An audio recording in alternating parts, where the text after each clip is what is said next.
Good morning, everyone.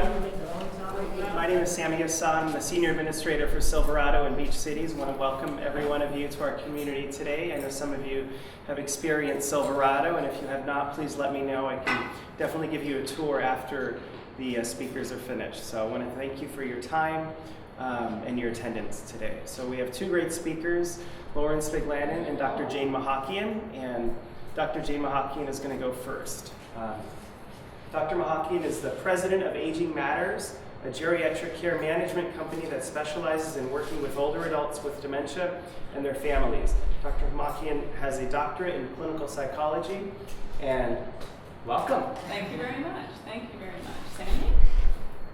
Good morning, everybody. Good morning. Good morning.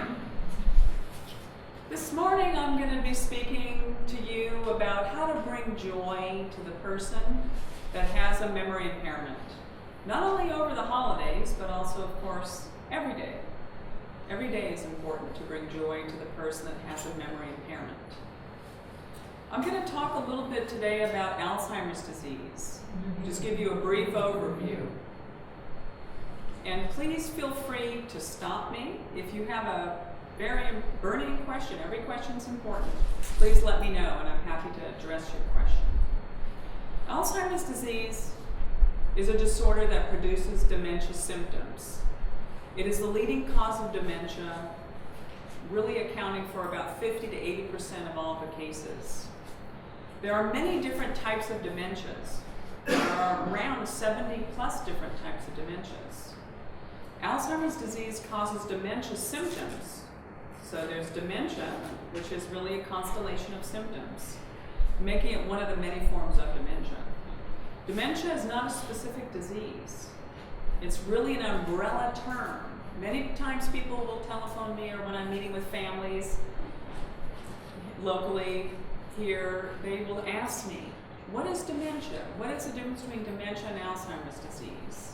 Dementia is what it is. It's a symptoms. It's an umbrella term for a set of memory and cognitive decline symptoms, such as short-term memory loss, which is usually the first sign of some sort of a dementia going on with your loved one. It's an overall term that really describes symptoms. And as you may know, dementia affects 1 in 8 Americans over the age of 65. Currently, there are 5.3 million Americans living with Alzheimer's disease. And unless there's a cure found, by 2050, we will have a little bit over 16 million people affected by Alzheimer's disease. So I'd like to take the time this morning to thank Sammy as well as Lori Glover for coordinating this seminar this morning for myself and Lauren Spiglanen.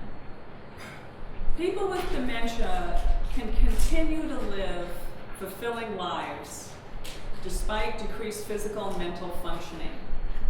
Every day, there should be joy for that person with memory impairment. Years ago, and quite a long time ago, over a decade and a half ago, or maybe 2 decades ago, I was at UCSF, and I had the pleasure of working at the Institute for Health and Aging. And during that time, I worked with Dr. Carol Estes, and her dear friend was Walter Borks, Dr. Borks. And he wrote a book, in Dare to be Old. And in Dare to be Old, Walter stated, "You do not disengage because you are old. You are old because you disengage." This is true whether you have a brain disease like Alzheimer's disease or not. People with Alzheimer's disease continue to have a capacity for love and affection that remains strong and deep. So your job as a family member is to bring and really focus on the happiness and joy that the person has today as well as has had in the past. It's important to focus on the positives. People with Alzheimer's disease, for example, can still command many of their faculties, physical and mental, well into the disease onset. So you want to focus on what the person can do, not on what they can't do. An approach that empowers the person can make a huge difference. Years ago, when I was, again, at UCSF, this was like in maybe 1994, actually 1992, I began to look at, really how do we relate to people that have a memory impairment? And I learned a great deal, not only at UCSF, but I also learned a great deal from my grandmother.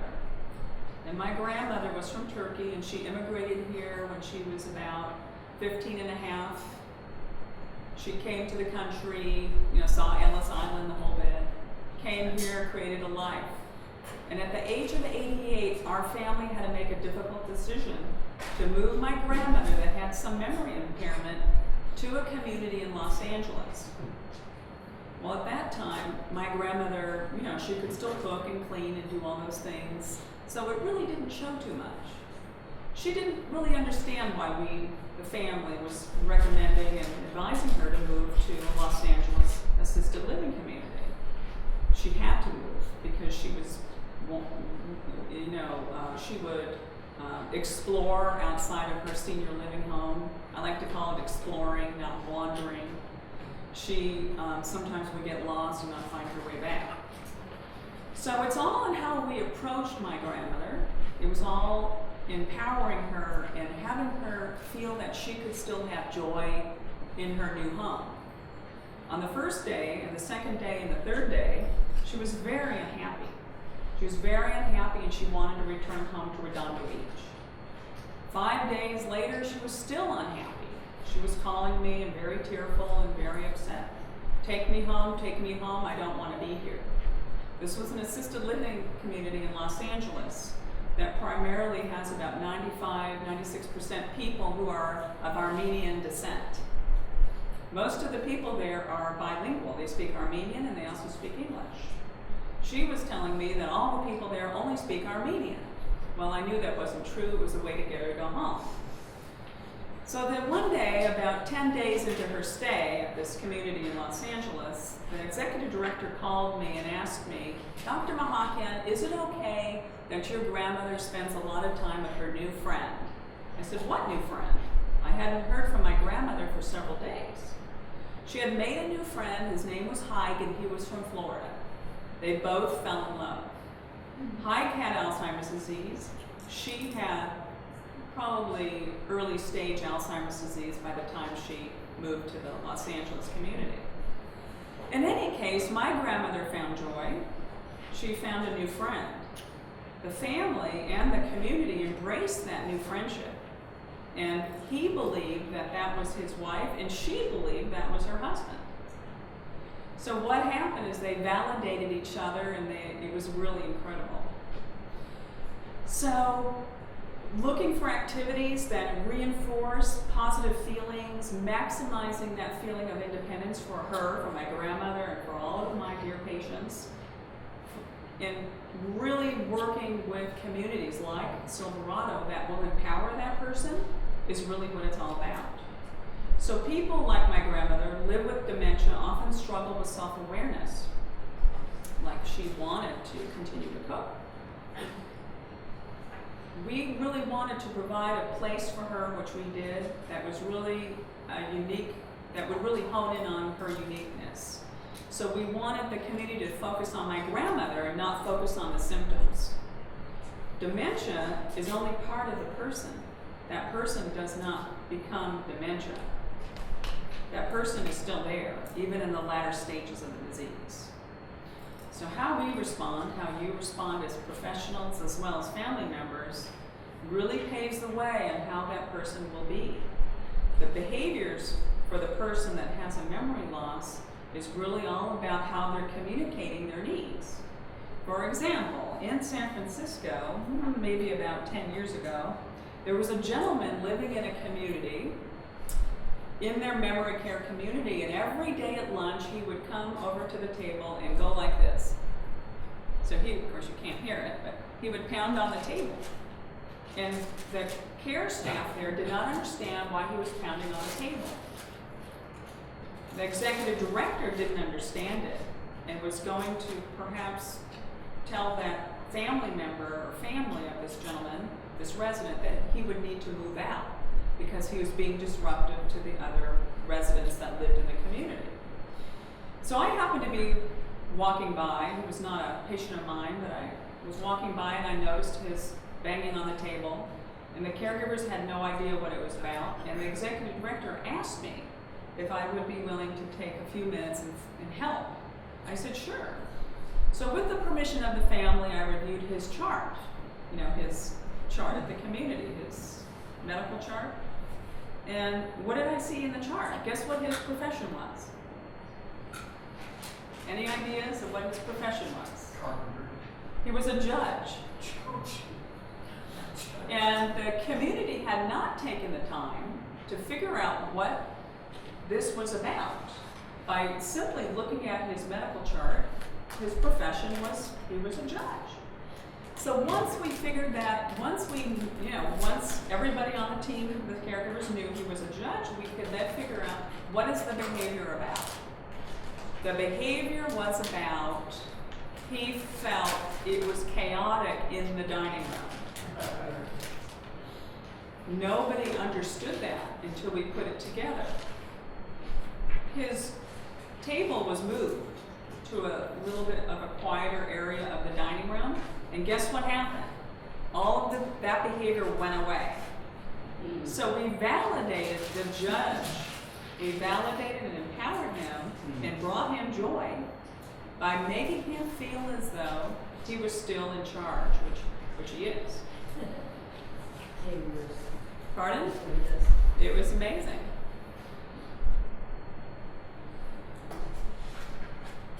It was really amazing. So here in America, we need to redefine really what is memory loss. What is dementia? What is memory loss all about? We need a cultural shift in our thinking about memory loss as well as in our care of the older person with dementia. People with dementia are in the here and now. They're in right this minute. They're not in tomorrow, and they're not in yesterday. They could be in yesterday if you ask them questions about their history, about their past. They're in the moment, so what happens is that bringing joy through happy moments, either right now in the moment or in the past, is really going to change their mood, and it's going to impact how they feel. People with Alzheimer's disease will remember your visit if you connect an emotion with your visit. People with Alzheimer's disease will remember things if there's an emotion attached to what you're doing. For example, last week I was at Silverado of San Juan Capistrano and met with one of my dear patients there. I'll just make up her name. We'll call her Mary. Her name is Mary. Her name is really Mary, but we'll call her Mary. So Mary has pretty profound Alzheimer's disease. She remembers me, but cannot recall my name. I have known Mary for about 2.5 years now. Mary, at her previous community, was combative. She was hitting, she was striking out, she was crying, she was very unhappy. At her new community, Silverado of San Juan Capistrano, she is not exhibiting any of these symptoms. She is not exhibiting any of these behaviors.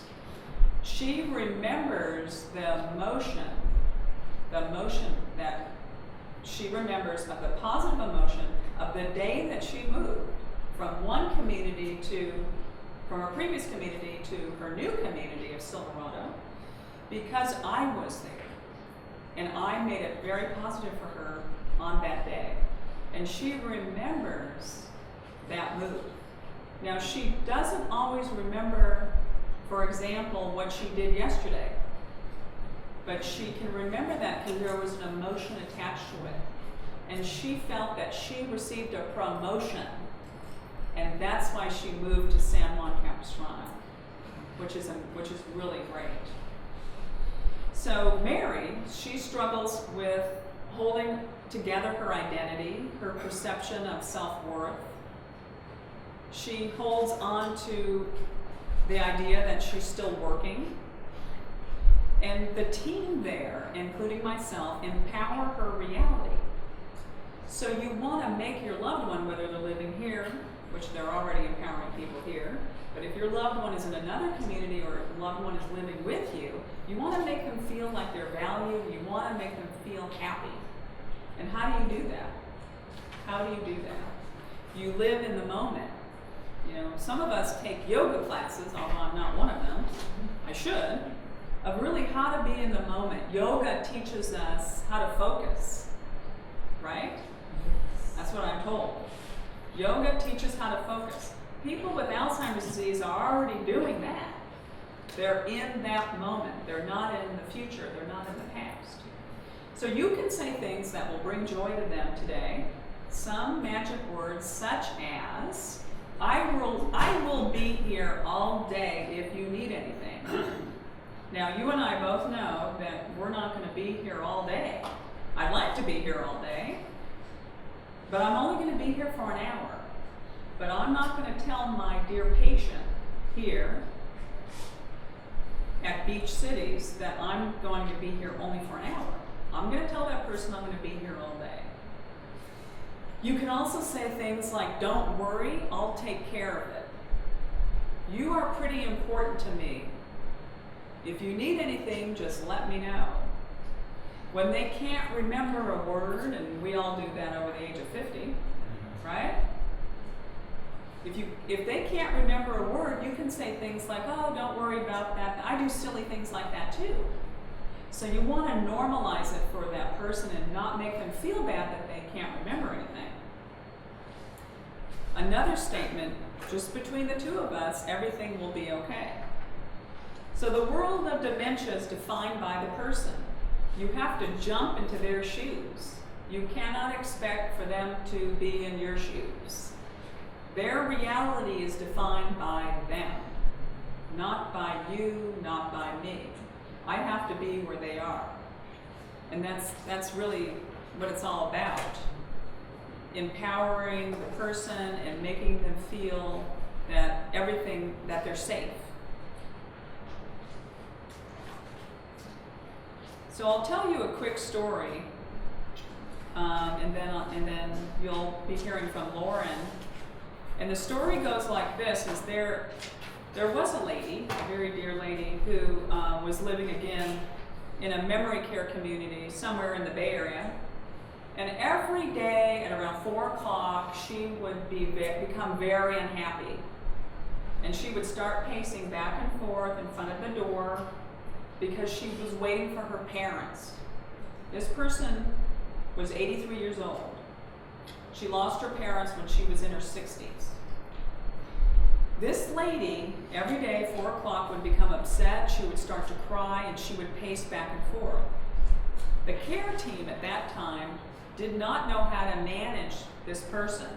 And they would say to her, come over here, you know, your parents passed away, they're no longer here. And that would make her even more upset. Until again, I happened to be walking by and I said, what's going on with this person? Who later became a client of mine. What's going on? She's upset, she wants her parents, and every day she disrupts our community. It's getting out of hand, what can we do? So what happened that day was something a little different. I had their nurse call her up on the telephone. The nurse was in another wing of the community, and the resident answered the phone, got her on the phone, and the nurse said to this lady, I'm calling from the Hyatt Hotel. I want to let you know that your parents are running late. Your parents are supposed to be here today at 5 o'clock to pick you up, but they're not going to be here. They're going to be coming tomorrow.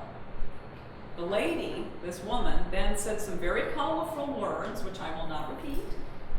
She said some funny things about, her parents, hung up the phone, turned around and said, oh, those parents of mine, they're always late. Mm-hmm. She then was redirected to set the dining room table. Every day at 4 o'clock, she began to become agitated. And every day at 4 o'clock, the staff would do the same intervention. And guess what? It worked. because we were giving her back happiness. We were giving her back the security of how it feels to have our parents. The comfort, the joy, the feeling of safety and security of having your mom and dad here. So that was a beautiful thing that happened. What was even, of course, beautiful, more, of course, in addition, was that the staff at that community now understand how to validate and how to empower that person that has a memory impairment. You know, I'd like all communities to, you know, all places that we live throughout the United States to really understand that concept. We have to go where they are, not expect us to go into our reality. I now am going to give Lauren a chance. You'll be hearing from Lauren Spiglanen. I want to thank you for this morning.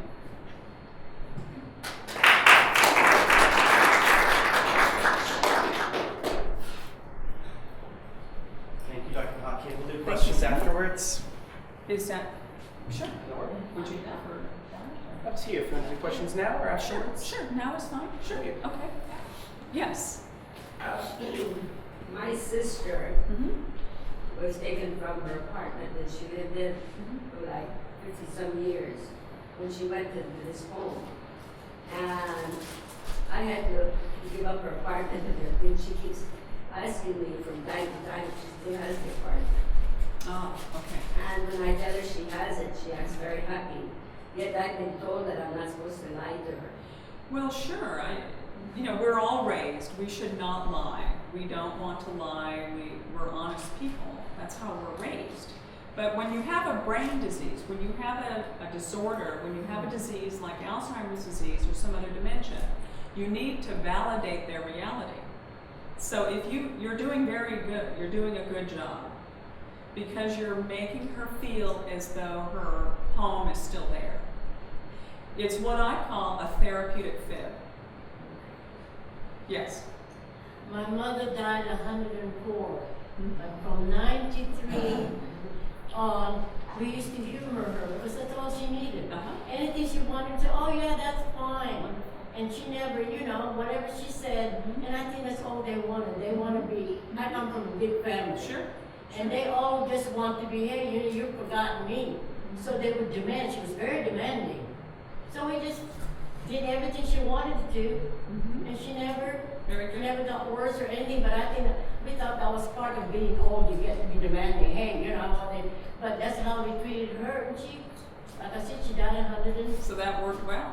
That's right. Very good. She was going to the dementia. Very good job, yes. We thought her character, you know, well, she was always very demanding, even when she was young, you know, Sure. with her family, but at the old age, she got worse. That's very good. I'm thinking after her. That's okay. Did your I'm husband? thinking after her. I'm very demanding. It's not that, Yes, she is. it's not that, you know, to me, my excuse was I've learned a lot, I'm old enough, and I pass this on to my children and Very good. grandchildren. I would say, hey, you know, and they think that I'm getting very demanding, dementia, you know, and all this and that is part of being. I said, no. There I you still go. want you to know what I've learned when I was young. See, there you go. That's Yeah. very good.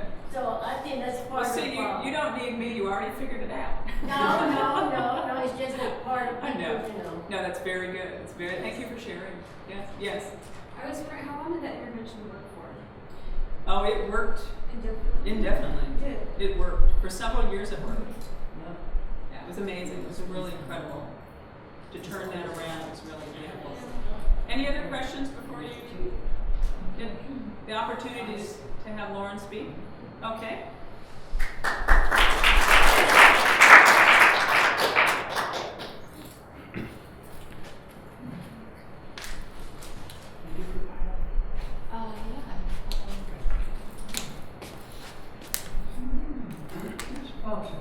You know what? I think she picked it up.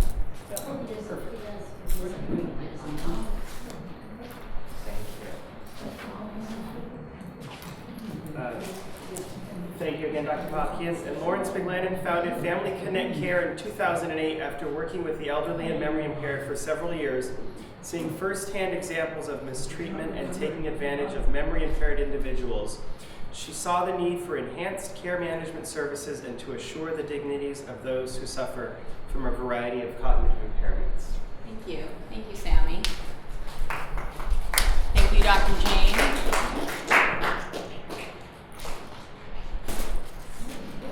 Christy, I may need you to.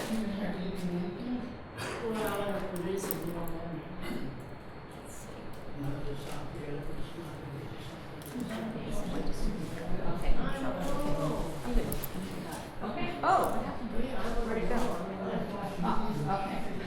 All right. Hello, everyone. Happy holidays. Thank you for coming to hear Dr. Jane and myself this morning.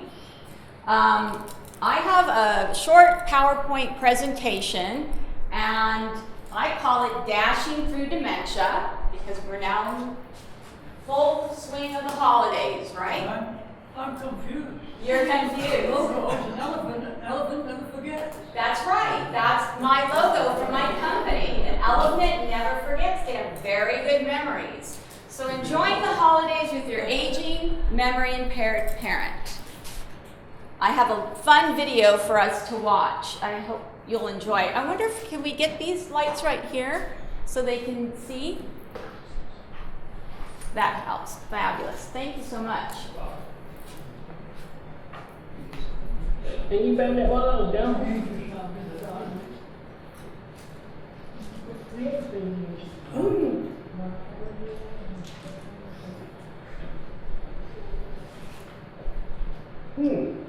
And you gonna wear that Christmas?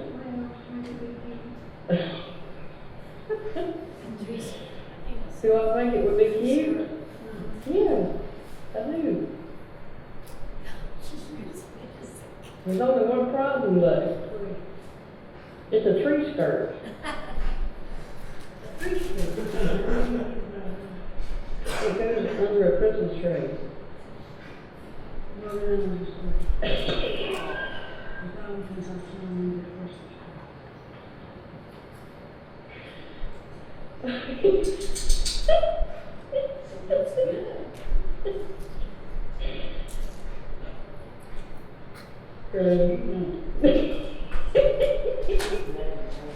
Okay. So, tree skirt or cape, right? Oh, we can leave them on. So, here, this is her grandmother. She has a memory impairment, and she thought that the tree skirt that goes under the Christmas tree was a cape. Now, what her granddaughter did was, as Dr. Jane said in her talk, she validated her grandmother. She didn't get upset at her grandmother that she was wearing the tree skirt as a cape. She didn't make fun of her. They had a moment of joy. That's what happened here between the granddaughter and the grandmother. And that's what I'm going to talk about today, is finding joy during the holidays. So, dashing holiday stress when caring for someone with dementia. So, as family members, planning your visits early in the day. So if you have a loved one in a community or living at home with caregivers, I suggest that you plan your visit early in the day. And why? Because of their routines. It is so important when someone with memory impairment to stick to their routines, okay? You want to be respectful of that. So usually mid-morning is a good time to visit. Usually late afternoons is when it's usually tougher for someone with memory impairment, okay? And adjust your expectations regarding the holiday time, okay? So what I mean by that is take it easy, slow it down, okay? So mom, dad has a memory impairment. Christmas is just not going to be like it was, a year ago or 2 years ago, and you want that back. But you can have it, you can still have it, but in a different way. So, and how you can is by engaging them in your holiday preparations. Okay? So, with that, what you want to do is involve them. Decorating, your home, helping you decorate. You don't have to deck the halls, but just have some decorations. Don't exhaust yourself if you are caring for your parent with a memory impairment. So for example, I have a very busy life. I have quite a few families that are my clients, and I also have a young daughter with special needs.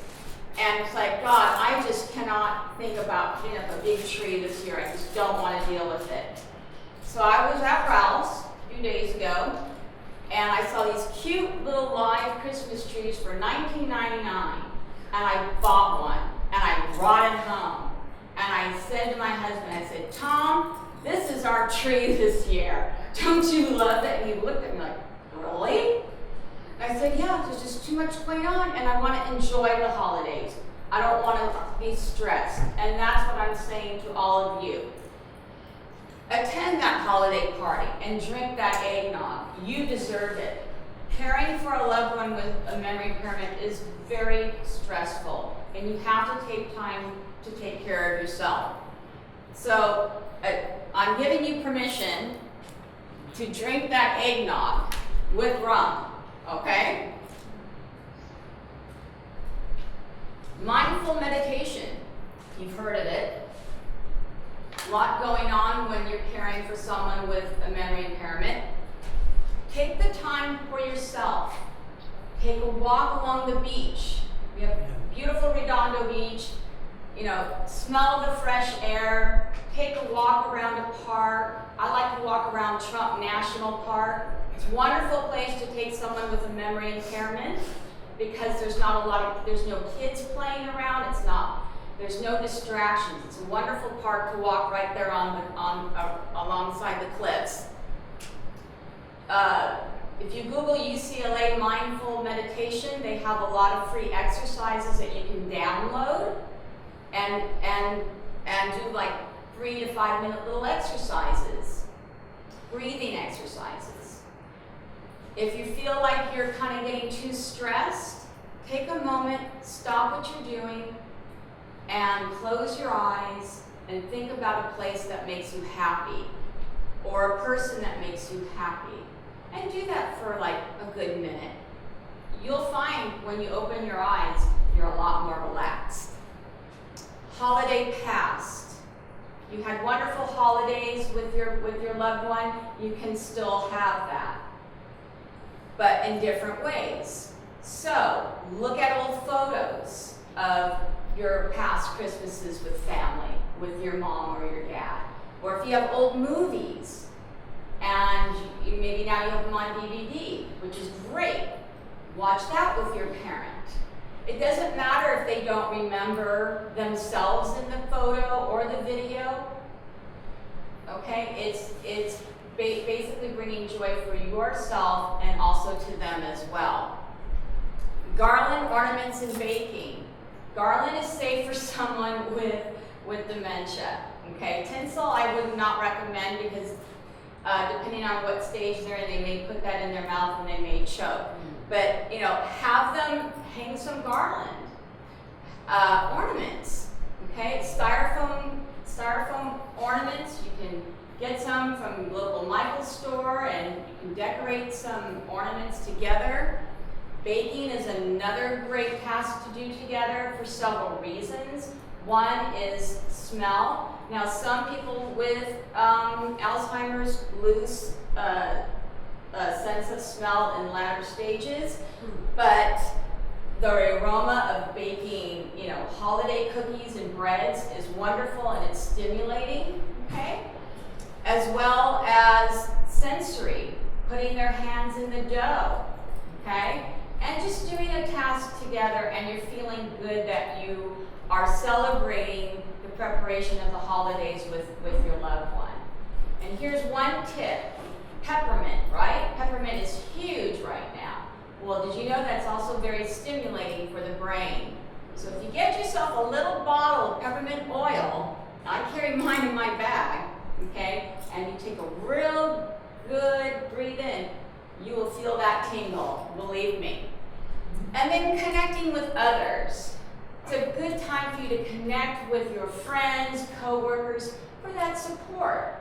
It's okay if you're feeling a little blue, talk. Okay, talk with a friend, talk with a neighbor, even someone, a store merchant that maybe you see on a regular basis that you have connected with. It's okay to share.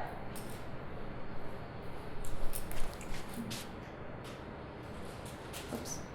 Okay, 8 holiday tips.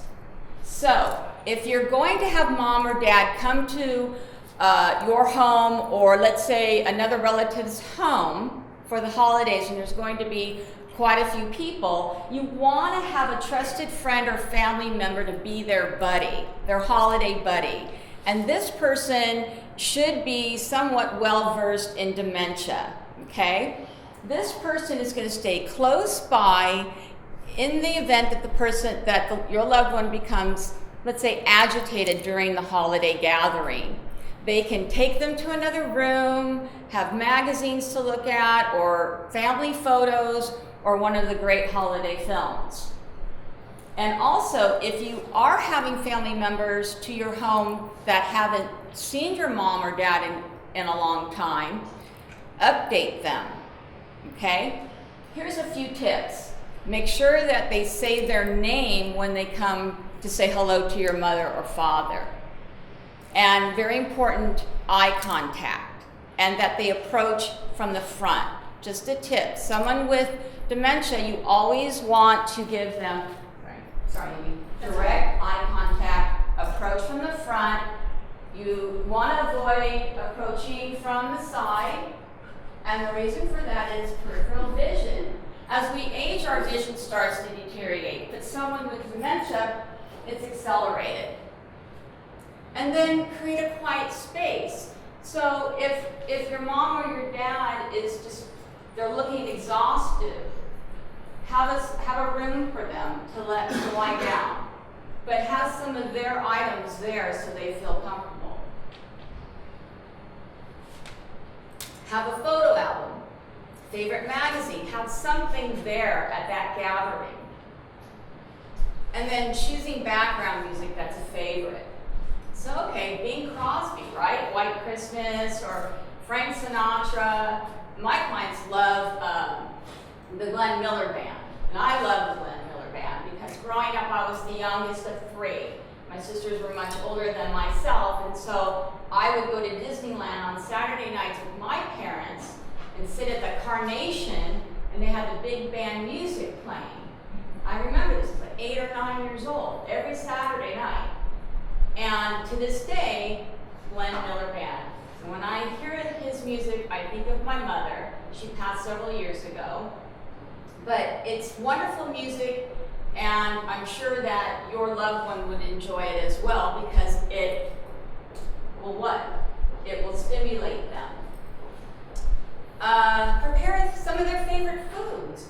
Now, if you are going to a family member's home, and let's say your mom or your dad is on a special diet, bring their food. It's okay. If their food needs to be pureed, or if it needs to be chopped real fine, it's okay. Bring it. You want your mom, your dad, your loved one to be comfortable, and never correct. What I always say to my families is, never argue with someone who has dementia because you will never win. Okay?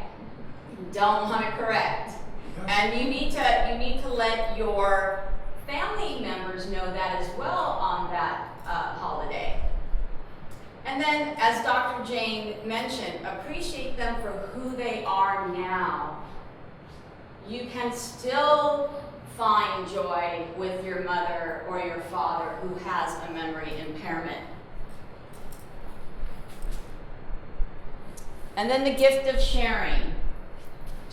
I'll just go through these quickly. So, how to communicate. So, each person with dementia is unique, and they will have difficulties communicating their thoughts and their feelings. Okay, so with this, you want to be patient with them. We don't want to interrupt them or cut them off. it's hard for us to be patient. For some, not so much. They have difficulty finding a word. A related word might be given instead of one that they cannot remember. Dr. Jane spoke about this. Okay? So when they can't find that word, you don't want to give them that word, even though you know it. Okay? If it's the wrong word, let them say the wrong word. It's okay. You understand what they're talking about. And then if they are in their early stages and they're really frustrated, like the gentleman I saw yesterday, went to assess yesterday, he was very frustrated because he couldn't think of the words that he wanted to tell me. And he became so upset and he started to cry. And I said to him very softly, I put my hand on his neck. Yeah. I put my hand on his forearm and I said, it's okay. It'll come to you. And then he put his hand on my arm, and then I just redirected him to another subject, and then those words came back to him a few minutes later. So again, being patient. They may speak fluently but not make sense. That happens in the later stages, okay? And you want to, again, not correct, okay? They may not be able to understand what you're saying or only grasp part of it. That's why it's really important not to talk fast. When someone has a memory impairment, you want to speak very slowly. You want to speak in short sentences, not long paragraphs like, okay, Mom, I have to go now because I have to go to the drive-thru and I need to go to the bank and I need to go grocery store. Okay, what happens to the person that has the memory impairment is that they can become agitated and upset. Writing and reading skills may also deteriorate. And regarding reading, if you have a loved one that loves to read and can no longer, audiobooks are the best. Audiobooks. And again, they may, they may lose the normal social conversations. They may interrupt you. They may not even be able to start a conversation. So when you're having your family gatherings over the next several weeks and through the holidays, make sure that you give your extended family these tips, okay? That when you come up to Mom or Dad, engage, start a conversation. And then they may have difficulty expressing their emotions appropriately. They may be upset about something, they may hit the table, they may cry, they may be in pain, they may be sad, and they're having difficulty expressing. So what you want to do is ask them questions. And just, again, eye contact and connecting, like Dr. Jane mentioned in her talk, having that emotional connection. I had one with a gentleman on Tuesday who I'd never met before. I met his wife at my support group, and she asked me to come meet him, and he has moderate dementia and COPD, and he can no longer walk, and it's very hard for him to talk. So we were doing trivia. There was a group of us and we were doing trivia. And his wife told me that he used to play soccer when he was younger. And one of the trivia questions was about soccer. And so I gave him direct eye contact. I asked him the question about soccer.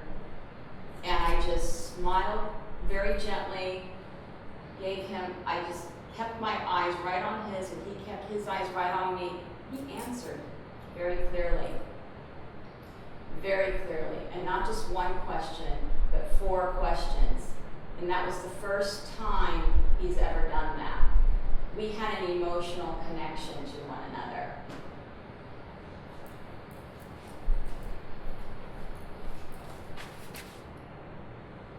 Okay, the 3 French hens. So communication in 3 parts: body language, tone and pitch of our voice, and the words that we use. So body language, again, you don't want to have your arms folded when you're talking to someone who has a memory impairment. You want to be open, accepting.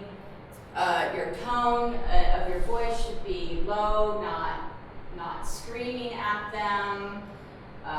Nice, pleasant tone of voice, and then using the right words with them. So asking someone with a memory impairment, how are you, is really not the right words to use. So you would perhaps want to say, hi Amy, oh, I'm so happy to see you today. Oh my gosh, I love this black, burnout. Oh, isn't that lovely? That is just lovely. Okay, and again, it just kind of opens the person up. Okay.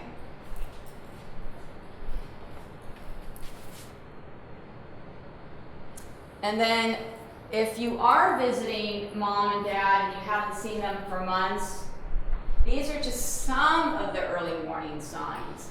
Weight loss, okay? Their balance. How are they walking? Are they, is mom doing this throughout the house, trying to get from one room to the next, okay, because she's afraid to fall? Their emotional well-being. Are they sad? Are they depressed? Are they withdrawn? Do they become quiet all of a sudden? And then their environment. What does the home look like? Is it clean? Do you look inside the refrigerator? I always look inside the refrigerators when I do my assessments, because either I'll find no food at all, or I'll find things in the refrigerator that jump out and eat me, okay? So you want to check the environment. And then from that, what are the next steps?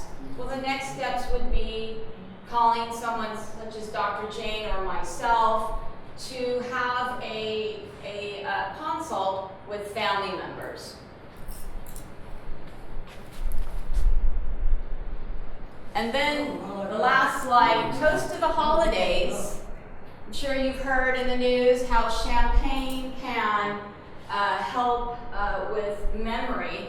Well, there was a study about 3 years ago, and it was with 24 rats, lab rats, and they divided them up into, I think, 4 different groups.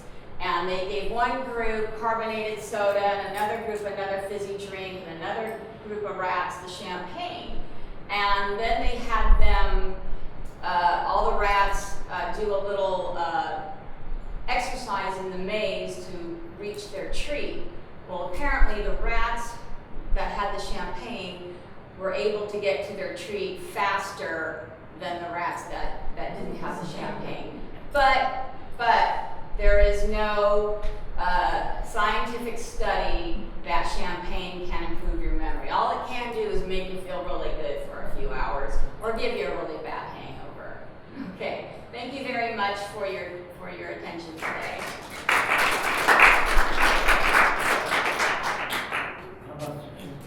Lori, you want to stay for a few questions? Sure, if they have any. Any questions? Yeah. Yes.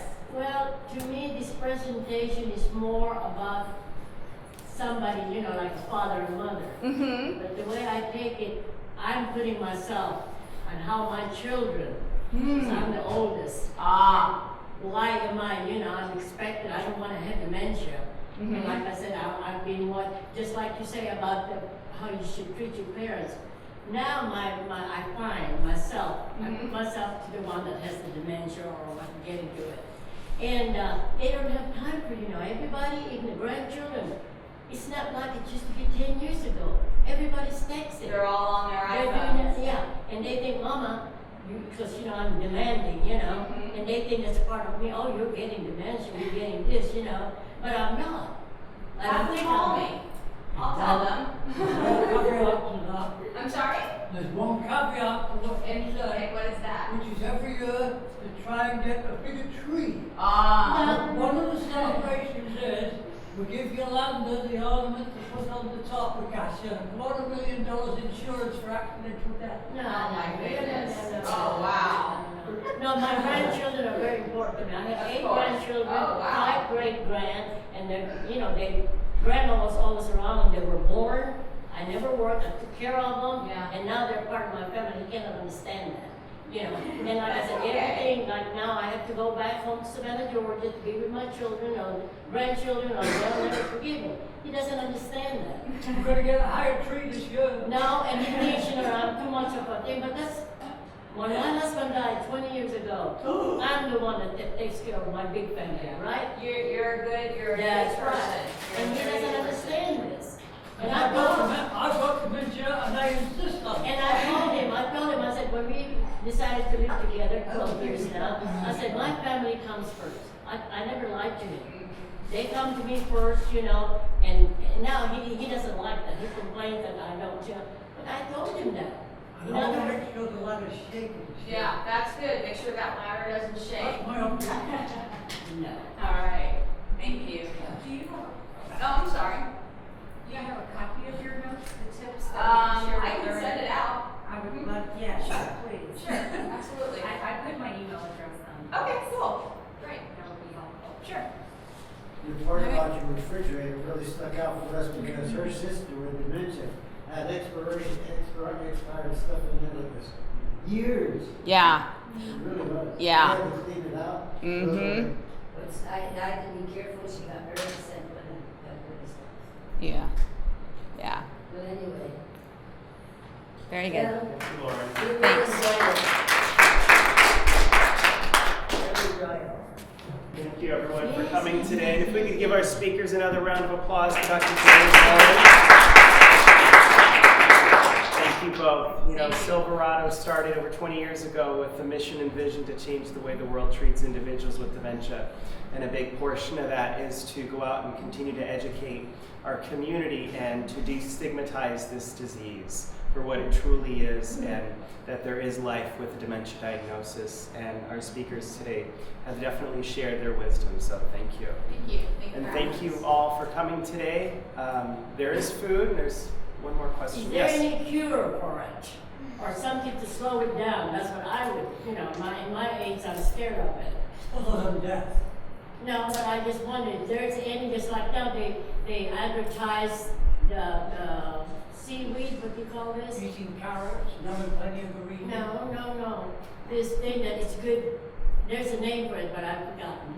But anyway, is that good, doctor? At this point, there's no cure for dementia or the types of dementias, and so what we are looking at, and there's a lot of research out there for preventing dementia, and I know the word prevention is not a word that's often used in the medical industry, but there are significant studies out there that's saying that exercise, daily exercise, Yeah. 20 to 30 minutes of vigorous exercise can actually change the way that The our brain progress. works. The Right, progress of right. getting, worse. But like, I'm sure there's a lot of different kinds, like the doctor said. Like, I can remember when I was 4 years old. Ooh. And then I forget what the names of people that I meet. I'm bad in names. Is there any problem about that? I'm bad in names. Yeah, that's okay. Yeah. There are Is that younger normal? people, but there are younger people who are not good with names. So, like what Sammy said, exercise, diet, not eating processed foods, not smoking, not drinking a lot of alcohol. Mm-hmm. We dance a lot. I dance. Yeah, dancing is good. That's a I good like exercise. champagne I do that. That helps me to remember. Yeah. Well, thank you everyone Thank once you. again.